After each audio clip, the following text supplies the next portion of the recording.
Thank you, Mr. Speaker. Mr. Speaker, it's my privilege to be recognized to address you here on the floor of the United States House of Representatives. And, we are constantly confronted with agendas and issues that some are good for the country, some are bad for the country. That's why we debate here in this Congress. And I'd like to think that anything that passes off the floor of the House of Representatives enjoys the full support of at least a majority of the members of the House of Representatives. I'd like to think that's also the case with the Senate. I'd like to think that when we disagree, we come together in conference and we produce a conference report that can achieve and enjoy the majority support of the House and the Senate of the conference report and go on its way to the President's desk, whether it's either signed into law or vetoed and back to the Chamber of Origin as the Constitution directs. There also are tactics and maneuvers that go on in this Congress. And this more than 2 centuries of the structure of this great deliberative body has developed a system within our committee process to define jurisdiction committee by committee. There have been more committees that have been created over the years. Some committees have been abolished over the years. But it's designed to function so that this constitutional republic, which is guaranteed in our Constitution, by the way, it brings the judgment of the people in America through their elected representatives, 435 House districts and the 100 senators from the 50 states. The good ideas that come from our neighborhoods need to go into the eyes and ears of their member of Congress, and we need to bring it here and bring those best ideas forward and put those ideas together in a competitive fashion so that as we sit down and we draft a bill, that bill gets assigned to the Committee of Jurisdiction, where the people who have accumulated expertise on the topic are seated. There will be hearings for them to get better informed about the bill in question itself, and then in the subcommittee, a markup of the base bill that allows every member of the subcommittee to offer an amendment, any series of amendments that are germane to the topic and the subject of the bill, which is assigned to the committee because of the jurisdiction of the committee, and then that subcommittee acts, in which case then the bill goes to the full committee for a similar process to the broader committee. If it comes out of that committee improved in theory and actually improved in practice most of the time, then that bill goes on the calendar here to the floor, in which case it's subjected to the amendments that might come from all of the other members and the members that are on the Committee of Jurisdiction and the members who are not on the Committee of Jurisdiction. When this Congress is set up to function accurately, when we are defending and protecting and respecting the jurisdiction of the various committees, we get the best product, because we have the people on the committees that have, at least in theory, the most knowledge about the topic that comes before the committee. Some have years and years of expertise accumulated. Some not as long, but they might bring that interest from their private life into the committee as well. I get very concerned when I see a bill come to the floor that didn't go through the committee process, that didn't have a legitimate hearing process, that didn't go through subcommittee or the full committee, and comes to this floor because someone decided that it was so urgent that we act on a subject that we didn't have time to go through regular order. That concerns me a lot. I get concerned when there's an expectation that we will have a full debate here on the floor on a bill, and it's brought to the floor and voice voted on a weekend, going into a weekend, without the knowledge of most of the members of Congress. I get concerned about regular order. I've had my conversations with our leadership regarding that. I'm not yet satisfied that this is the last time. However, Mr. Speaker, I came to the floor to address a different kind of regular order. A kind of regular order that is this.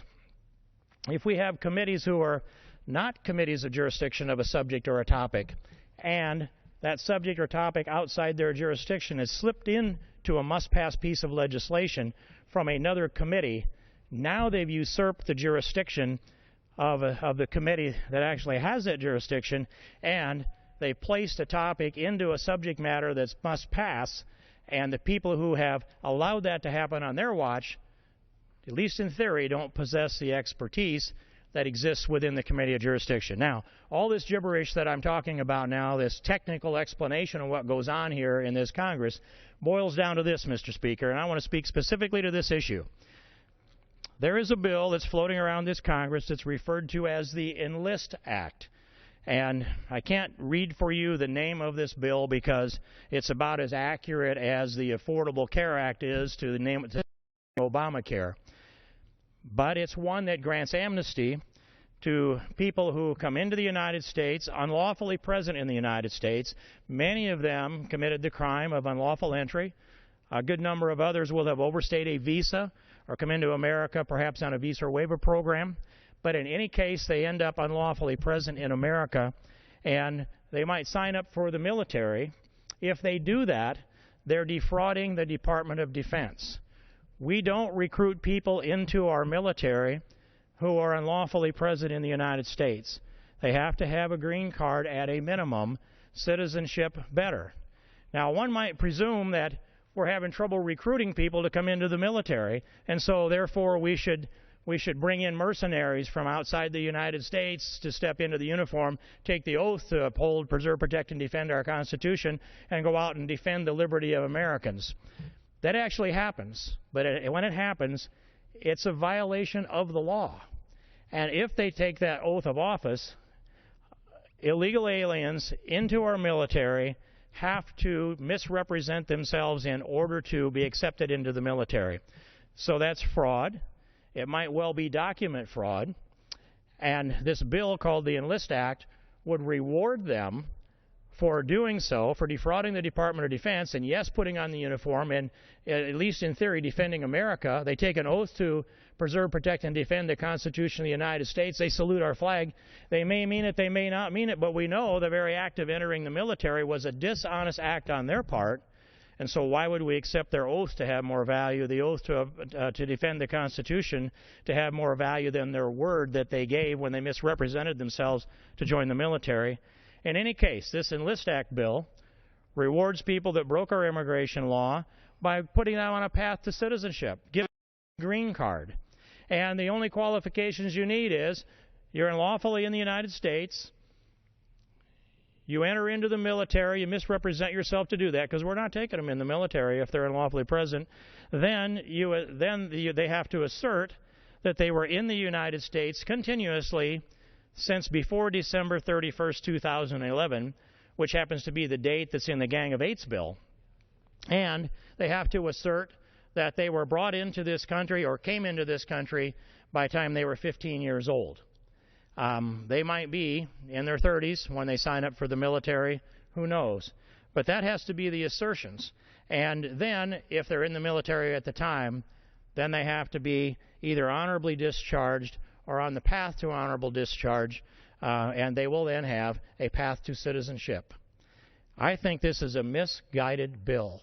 I think it's misguided to think that we need to reward people for breaking the law. It's misguided to believe that Americans won't sign up in our military. We're shrinking our military. We're not expanding our military.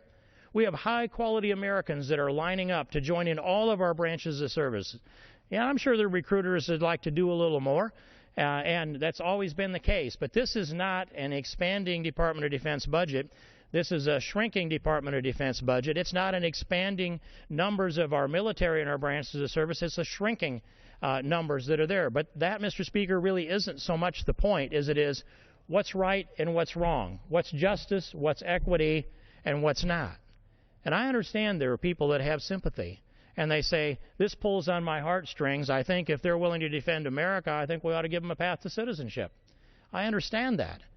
But do the advocates for this Enlist Act, do they understand that it is a reward for law breakers?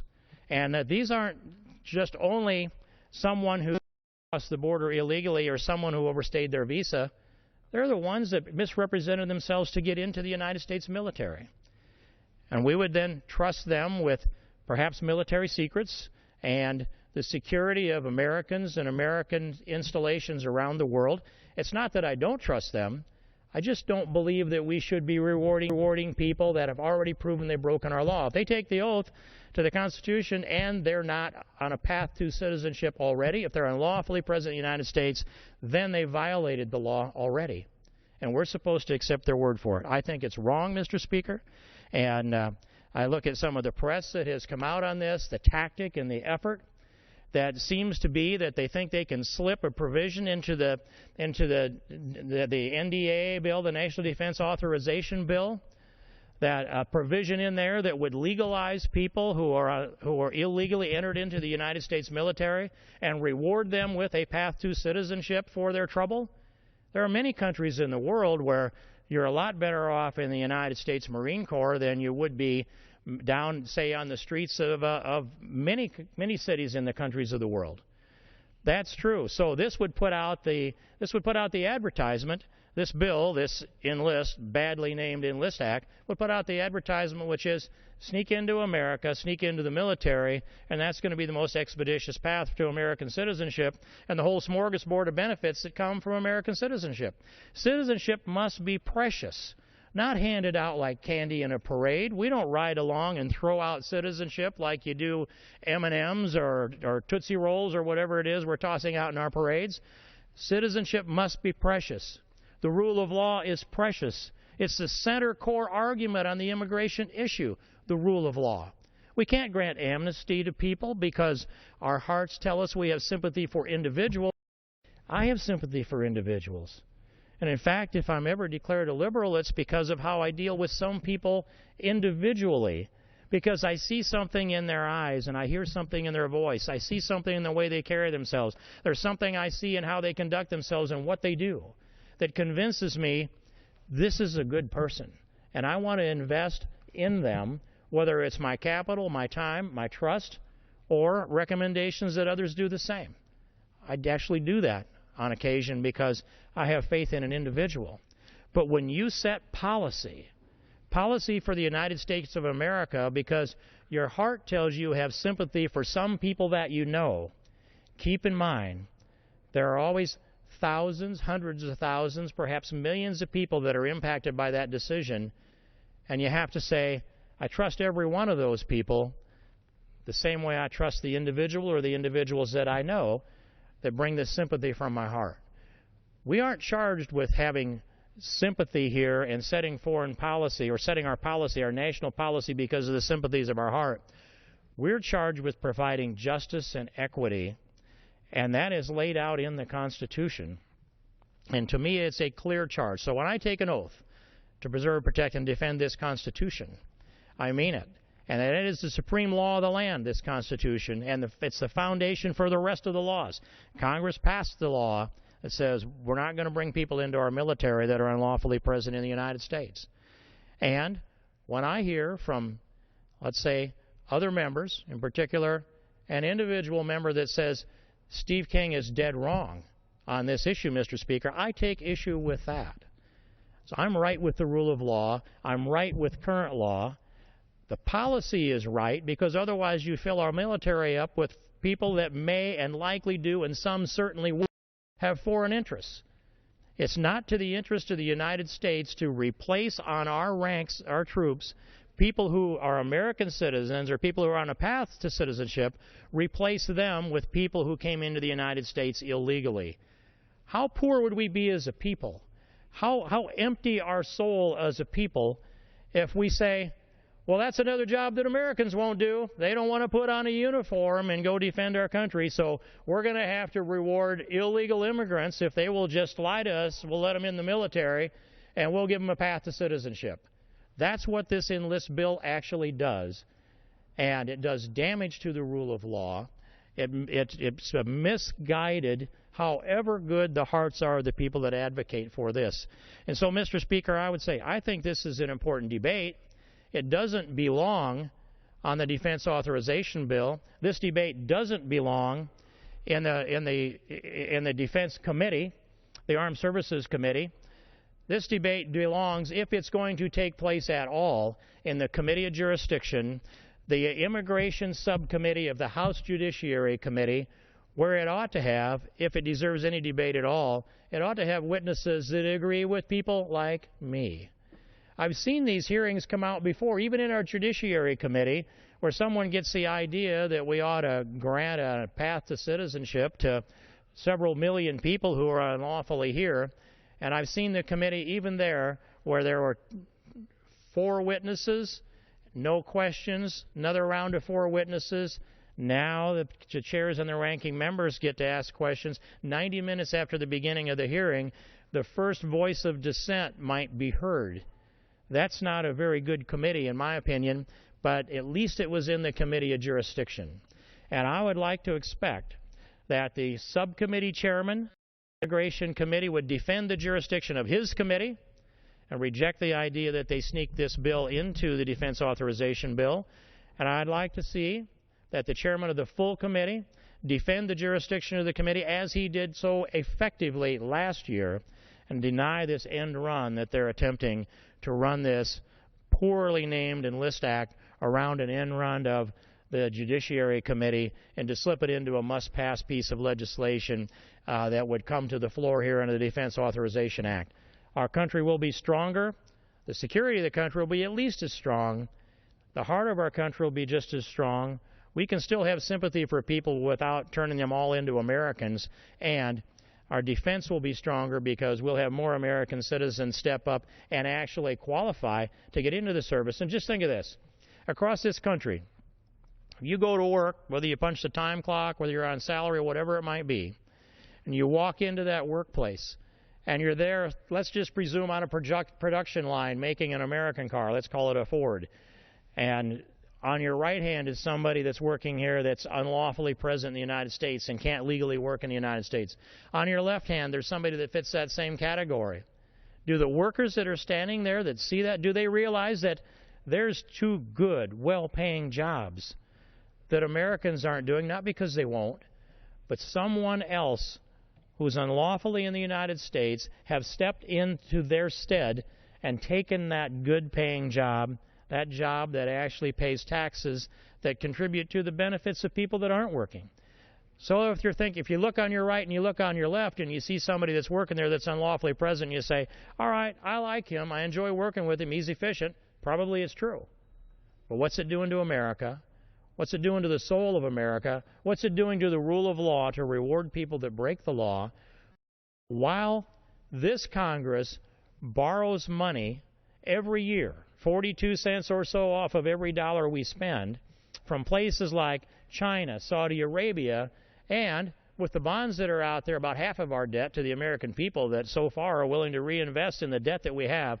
What's that do to America when we're borrowing money to fund the more than 80 different federal welfare programs that are there, and we have a population of some 316 million Americans, 101.4 million of those 316 million are of working age, simply not in the workforce, and some of the biggest reasons are right there in that list of the 80 different means-tested welfare programs. So, what should we do in this Congress, Mr. Speaker? We should do this. We should have policies that increase the average individual annual productivity of our people. Each one of us should get out of bed and go forward to contribute to the gross domestic product that day. That means work a minute an hour or 8 hours or 24 hours if you can. You're contributing to the GDP. That will increase your income. You can pay your share of the taxes. And when you make that contribution, you're helping pull the load.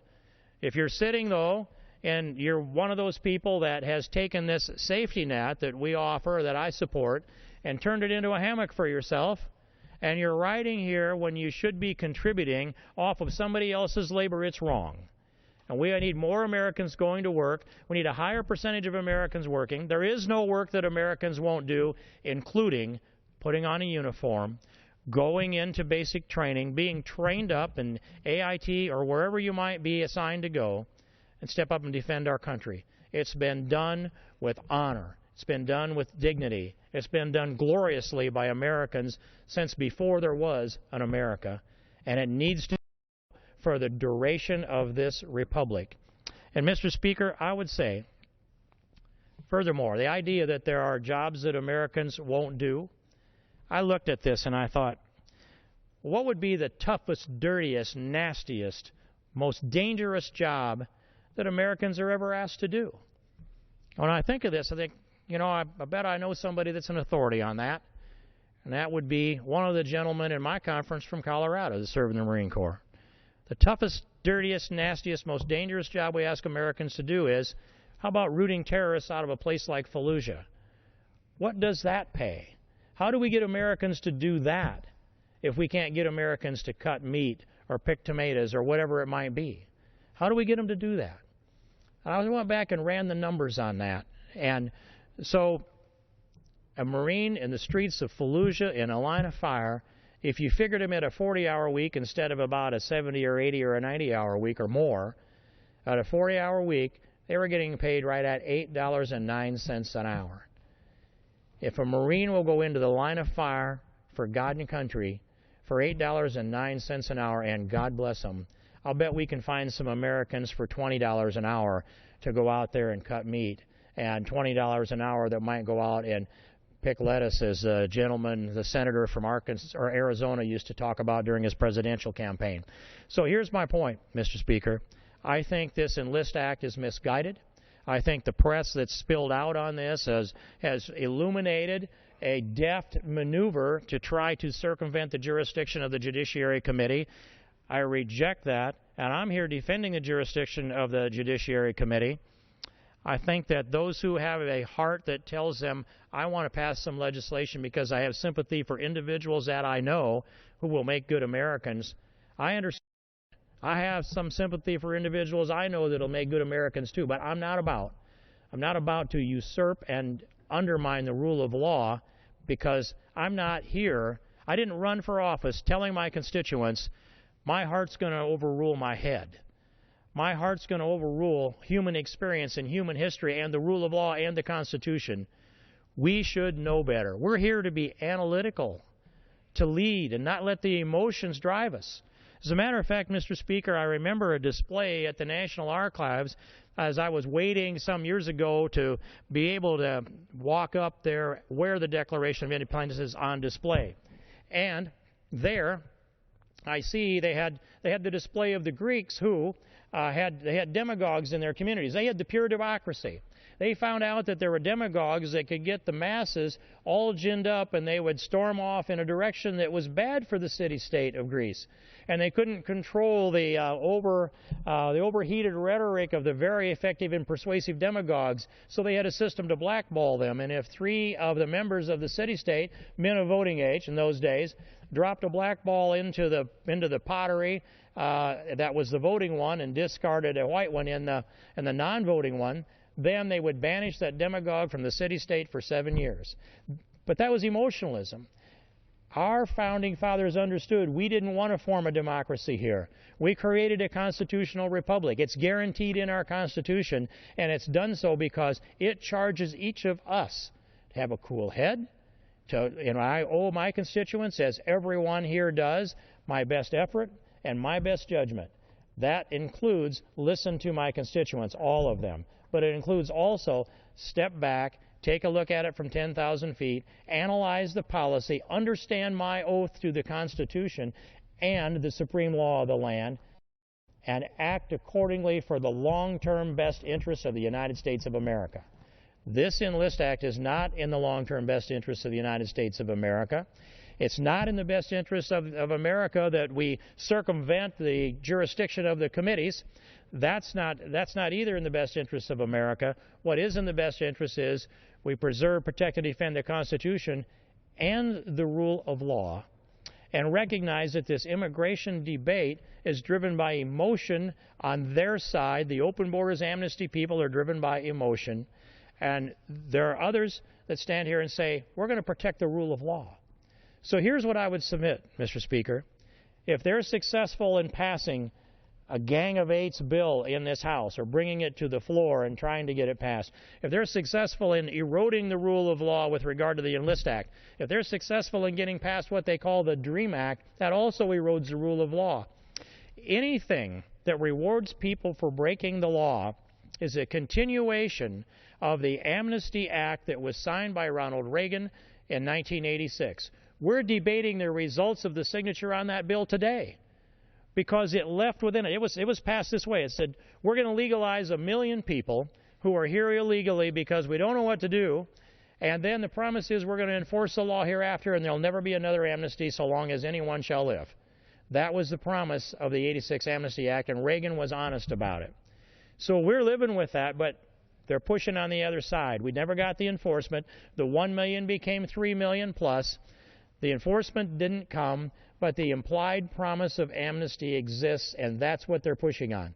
If any amnesty is passed now, that perpetuates the promise that there will be another amnesty, which turns up the current into the huge electromagnet that draws people to come into America, the promise that they will receive citizenship, a path to citizenship, some kind of amnesty.